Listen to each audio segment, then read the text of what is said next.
So hello everyone, स्वागत है आप सभी लोगों का इजी प्रेप पर एक बार फिर से। उम्मीद कर रहे हैं आप सभी लोग अपनी प्रिपरेशन बहुत ही बेहतरीन तरीके से कर रहे होंगे। Most awaited vacancy RRB JE, वो बच्चे जो लंबे समय से रेलवे की वैकेंसी का इंतजार कर रहे थे, अब उनका इंतजार खत्म हो चुका है, क्योंकि आप सभी स्टूडेंट्स को पता होगा कि रेलवे ने अपनी वैकेंसीज यहां पर जारी कर दी है। नोटिफिकेशन शॉर्ट नोटिस जारी कर दिया है, जिस नोटिस में आप सभी लोग देख सकते हैं कि 7,934 वैकेंसी उन्होंने डिक्लेयर किया। इससे ज्यादा वैकेंसी है, अगर आप ध्यान से देखेंगे तो। उस नोटिस को हम थोड़ा सा डिटेल में जानते हैं और क्या इंफॉर्मेशन हमें यहां पर मिली है, उन सारी इंफॉर्मेशन को मैं आज इस वीडियो में आप लोगों के साथ में शेयर करने वाला हूं। इसलिए आप में से वो बच्चे जो आरआरबी के लिए प्रिपरेशन करना चाह रहे हैं वो हमारे चैनल पर भी बने रहे, क्योंकि उससे जुड़ी सारी जानकारी भी मैं आपको इस वीडियो में भी देने वाला हूं और आगे आने वाले आरआरबी से रिलेटेड सारे अपडेट्स मैं आपको इस चैनल पर देने वाला हूं। चलिए हम शुरू करते हैं, उस नोटिफिकेशन को डिटेल में पढ़ने की कोशिश करते हैं और जो भी इंफॉर्मेशन आई है वो सारी इंफॉर्मेशन आप सबके सामने रखते हैं। वो शॉर्ट नोटिस आप लोग मेरे पीछे देख पा रहे हैं। यदि हम लोग इस नोटिस को ध्यान से देखें तो देखिए, सबसे पहले यहां पर क्लियरली मेंशन किया गया है कि ये जो नोटिस आप देख पा रहे हैं, इसके अकॉर्डिंग आपके पास में junior engineer, depot material superintendent and chemical and metallurgical assistant, इनको मिलाकर जो लेवल 6 की वैकेंसी है वो है 7,934 और इसके ऊपर अगर आप देख सकते हैं तो 17 वैकेंसी और दी गई है जो आरआरबी गोरखपुर के लिए यहां पर दी गई है। चलिए, हमारे काम की जो वैकेंसी है वो 7,934 वैकेंसी है। सबसे पहले बात कर लेते हैं कि सर, अगर इन वैकेंसीज की हम लोग बात कर रहे हैं तो इस वैकेंसी के अंदर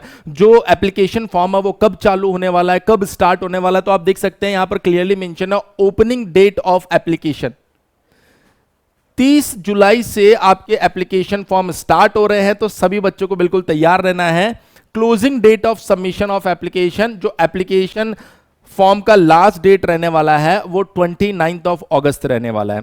अब जो इंफॉर्मेशन यहां पर क्लियरली हम लोग ऑब्जर्व कर पा रहे हैं वो ये है कि सर, नॉर्मली जो एज लिमिट दी जाती थी वो 33 साल की दी जाती थी, लेकिन इस बार 18 से 36 साल का आपको एज दिया गया है कि अगर मिनिमम एज 18 है और मैक्सिमम एज 36 है तो आप इस वैकेंसी के लिए फॉर्म फिलअप कर सकते हैं। सर, ये 3 साल जो एक्स्ट्रा दिया वो क्यों दिया गया है, यहां पर नोट करके इस बात को लिखा गया है।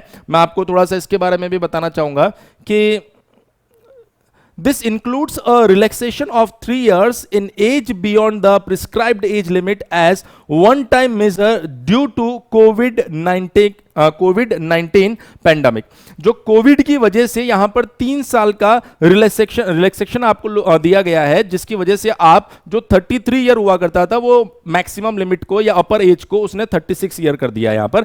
तो वो बच्चे जो शायद कोविड की वजह से वैकेंसी जब नहीं आई थी उस टाइम फॉर्म नहीं भर पाए, उनका एज अगर पास कर चुका है तो वो देख सकते हैं कि उनको 3 साल का रिलैक्सेशन यहां पर मिला है। 36 साल की उम्र तक आप इस फॉर्म को भर सकते हो। चलिए, अब बात करते हैं हम लोग एजुकेशनल क्वालिफिकेशन। बहुत सारे ऐसे बच्चे जिनके दिमाग में ये सब चीजें, ये सारे डाउट्स आ रहे हैं कि सर एजुकेशनल क्वालिफिकेशन क्या है, तो उसने बोला अलग अलग पोस्ट के लिए अलग अलग एजुकेशन क्वालिफिकेशन दी गई है।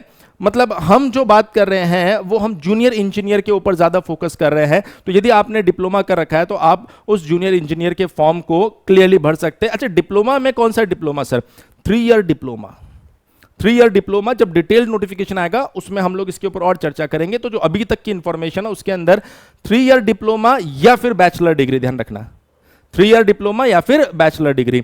अब जो डिप्लोमा है उसके अंदर सर, अगर मैं 3rd ईयर में अभी हूं तो क्या मैं फॉर्म भर सकता हूं? यहां पर क्लियरली मेंशन है, इस चीज के बारे में यहां पर लिखा भी गया है, मैं आपको पढ़ के भी बता देता हूं।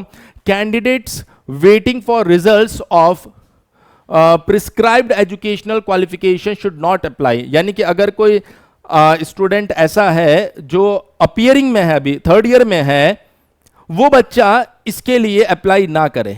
जो पास आउट बच्चा है जिसके पास अपना रिजल्ट है वो इस पर्टिकुलर वैकेंसी के लिए अप्लाई कर सकता है। तो इस चीज का आप ध्यान रखिए, यहां पर क्लियरली इस चीज को मेंशन किया गया है। कुछ और चीजें हम लोग देख लेते हैं जो यहां पर दिया गया है।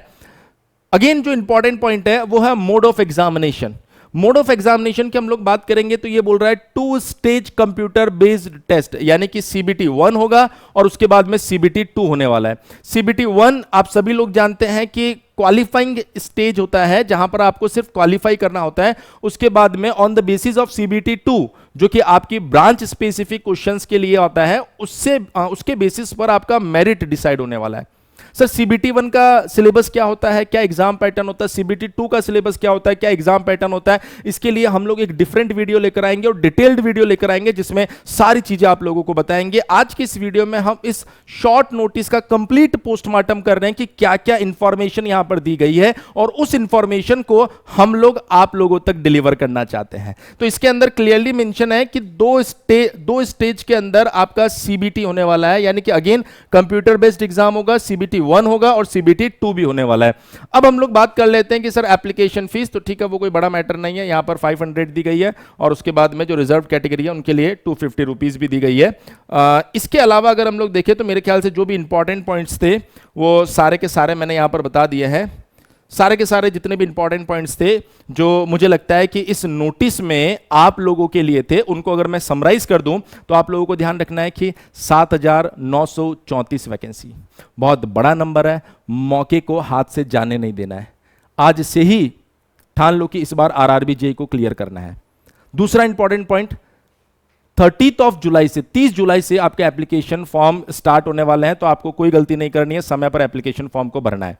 कैसे भरना है, क्या क्या डॉक्यूमेंट्स चाहिए होंगे, वीडियो हम लोग लेकर आएंगे, चैनल के साथ बने रहिए, सारी चीजें हम लोग लेकर आएंगे। उसके बाद में तीसरा इंपॉर्टेंट पॉइंट कि सर क्या पढ़ना है, मैंने कहा उसके ऊपर भी हम डिटेल वीडियो बनाएंगे। CBT 1 होगा और उसके बाद CBT 2 होने वाला है।